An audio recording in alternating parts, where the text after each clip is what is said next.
अस्सलाम वालेकुम। स्कूल के 3 तालिब इल्म लड़कों ने स्कूल के चौकीदार को कुछ पैसे दिए और कहा कि छुट्टी के वक्त किसी एक लड़की को किसी भी तरह अंदर ही रोक लेना। लालची चौकीदार ने पैसे लिए और जो ही छुट्टी हुई तो इसने एक लड़की को गेट के पास ही बिठा दिया। बाहर जब इस लड़की का वालिद उसे लेने आया तो चौकीदार ने कह दिया कि आपकी बच्ची तो जा चुकी है।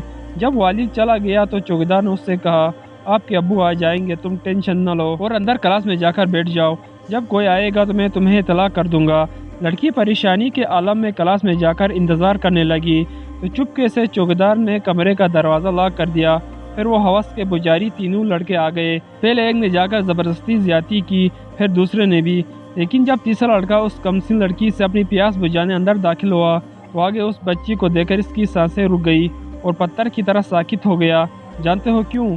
क्योंकि आगे वो लड़की उस लड़के की बहन थी। सबक लोगों की बहन बेटियों को दागदार करने वालों, सुनो, एक न एक दिन तुम्हारे बहन बेटियों के साथ भी वैसे होगा, क्योंकि एक कर्ज है जो चुकाना ही पड़ता। दोस्तों, अगर आप लोगों को ये कहानी पसंद आए प्लीज़ मेरे चैनल को सब्सक्राइब करें और वीडियो को लाइक ज़रूर करें। शुक्रिया।